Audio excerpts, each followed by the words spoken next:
समस्त भारत भूमि व विदेश में भी हमारे रहने वाले नर व नारी, भाई बहन, बालक बच्ची, माता पिता, समस्त ऋषि मुनि ज्ञानी, राजा महाराजा और समस्त सेना, देश हो या विदेश हो, सबके लिए शुभकामनाओं के साथ जय श्री राम कह रहा हूँ।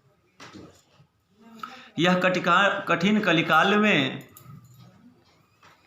हमारे श्री रामचरितमानस में महादेव जी के आत्मा में अपने राम नाम से मानस की रचना कर मुखों से बाहर कर वाल्मीकि और तुलसी को दृष्टांत के लिए आदेशित किए हैं। आज वो कठिन कलिकाल कलयुग चल रहा है भाइयों बहनों।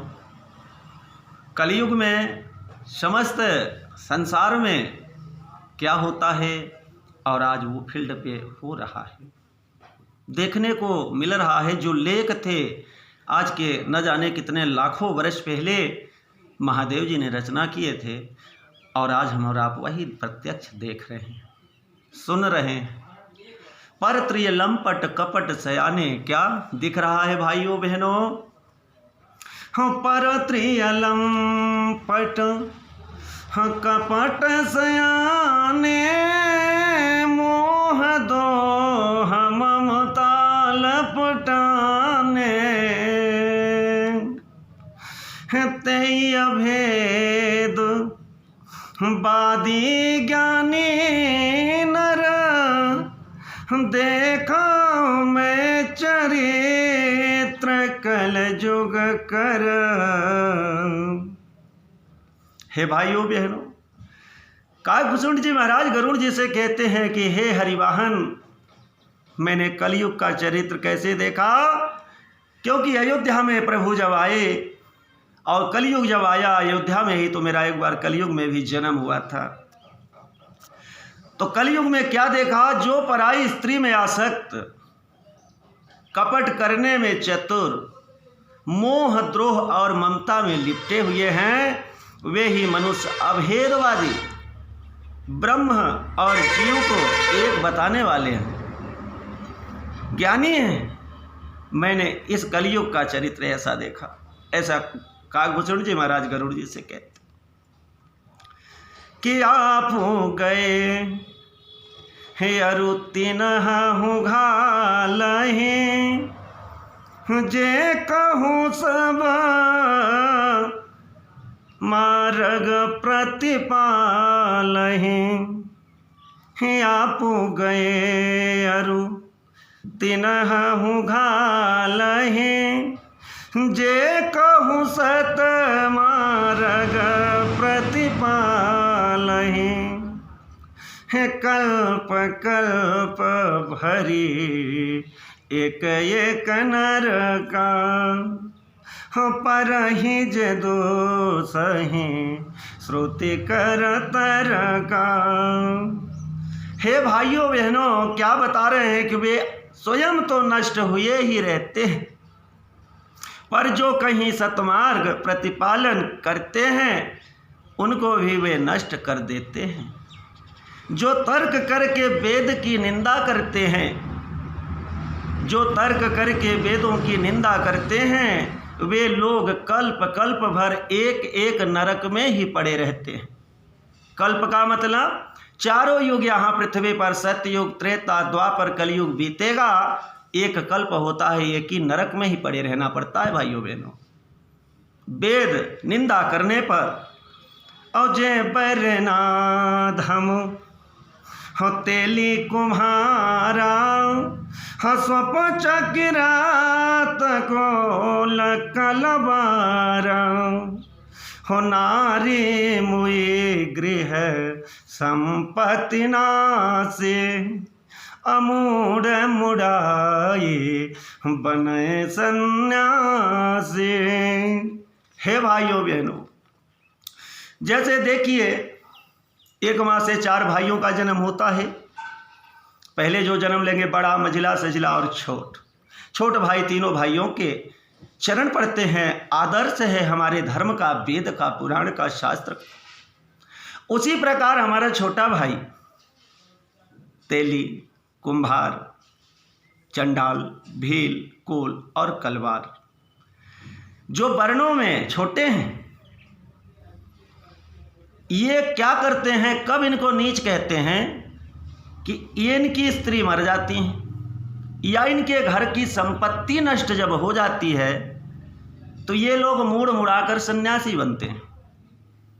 और जब सन्यासी बनते हैं छोटे भाई, और जब सन्यासी बनते हैं तब आगे देखिए भगवान क्या लिखते हैं रामचरितमानस में महादेव जी, ते विप्रन सनया पूजा वही अभय लोक निज नाथ नसा वही विप्र निरक्षर लोलूप कामी निराचार सठ बिसली स्वामी। जब इनके संपत्ति नष्ट हो जाते हैं तो ये मुड़ मुड़ाकर, या स्त्री मर जाती हैं तो सन्यासी बनते हैं, संत वेश धारण करते हैं और ये ब्राह्मणों के घर जाकर भी पूजा करवाते हैं। सन्यासी वेश में ब्राह्मण भी पूजा करते हैं। तो ये अपने हाथ से यहाँ और वहाँ दोनों जगह बिगाड़ देते हैं। बाकी हम चारों में अंतर कहाँ है? अपने धर्म और कर्म को जाने। चारों एक ही माँ बाप के घर से आए हैं, एक ही माँ बाप के घर जाएंगे। काशी में राजा हरिश्चंद्र सतयुग में उन्हें कल्लू डोम ने खरीदे थे। वो कल्लू डोम हैं कौन? वो प्रभु स्वयं कल्लू डोम का रूप धारण करके आए थे, जो राजा हरिश्चंद्र की परीक्षा को पूर्ण पास किए थे। मेरे भाई, भगवान सब के आत्मा में है, हमारे इस पृथ्वी पर जितने नर और नारी हैं, पर अपने कर्म और धर्म को जाने। और जो कर्म धर्म को नहीं जानते हैं वो कोई बड़ा नहीं ना कोई छोटा है। वो तो उस प्रकार से हैं कि आकर के भी इस मानव शरीर को पा कर के भी अपने अगर पशु के समान जिंदगी को बिता दे तो कितने धिक्कार की बात है भाइयों बहनों, कहनों में असमर्थ होता है।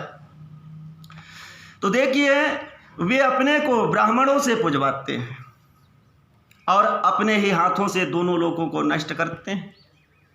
ये गलत है। बाकी हम चारों भाई कहीं भी नहीं। चारों भाई अगर अपने धर्म कर्म को जानते तो एक ही जगह बैठकर भोजन करें, भजन करें। भगवान कहते हैं आनंद से रहें, चारों को बराबर पूर्ण अधिकार है, चारों परम स्वतंत्र हैं, चारों उसी माँ बाप के लाल हैं, चारों के वह एक ही सूर्य और चंद्रमा है, चारों में वही श्वास हैं, वही अन्न जल सबके प्राण रक्षक है। तो देखिए भाइयों बहनों, कलयुग में ब्राह्मण भी कैसे होते हैं, ब्राह्मणों को भी बता रहे हैं कि ब्राह्मण कैसे होते हैं। अनपढ़, वेद से कोई मतलब नहीं, दुनिया की सब पढ़ाई पढ़ेंगे, पर वेद पढ़ने में ब्राह्मण लोग अनपढ़ हैं, अपने कर्म धर्म को जानने में अनपढ़ हैं, लोभी हैं, कामी हैं, आचारहीन हैं, मूर्ख हैं और नीच जाति की व्यभिचारिणी स्त्रियों के भी स्वामी बनते। ये कलयुग में देखिए ब्राह्मणों का भी क्या हाल है, कैसे व्यस्त व्यस्त। ये कलिकाल की लीला का भूषण जी कहते हैं गरुड़ जी महाराज, ये कलयुग में क्या हो रहा है।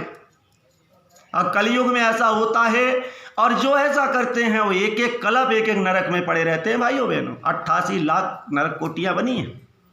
चारों युग यहाँ बीत जाएंगे पर वेद निंदा करने वाले एक कल्प तक चारों युग यहाँ बीतेंगे, एक ही नरक में पड़ा रहेगा। आगे देखिए कलयुग में क्या हो रहा है कि शूद्र करहि जप तप व्रत नाना, बैठी बरासन कहीं पुराना, सब नर कलपित करहि अचारा, जाई न बरानी अनीति अपारा। शूद्र नाना प्रकार के जप तप व्रत करते हैं तथा ऊंचे व्यास गद्दी पर बैठकर पुराण कहते हैं।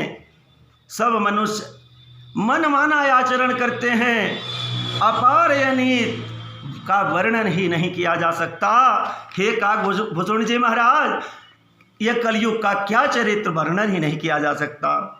भय बरन शंकर कलि भिन्न से तु सब लोग, करहि पाप पावहि दुख भव रुजि शोक वियोग। श्रुति सम्मति हरि भक्ति पथ संजुत बिरति विवेक, तेहि न चलहि नर मोह बस, कल्पहि पंथयने। कलयुग में सब लोग वर्ण संकर और मर्यादा से च्युत हो गए। वे पाप करते हैं और उनके फलस्वरूप दुख, भय, रोग, शोक और प्रिय वस्तु का वियोग पाते हैं। वेद सम्मत तथा वैराग्य और ज्ञान से युक्त जो हरि भक्ति का मार्ग है, मोह बस मनुष्य उन पर नहीं चलते और अनेक नए नए पथों की कल्पना करते हैं। ये कलयुग की लीला कहीं नहीं जा सकती।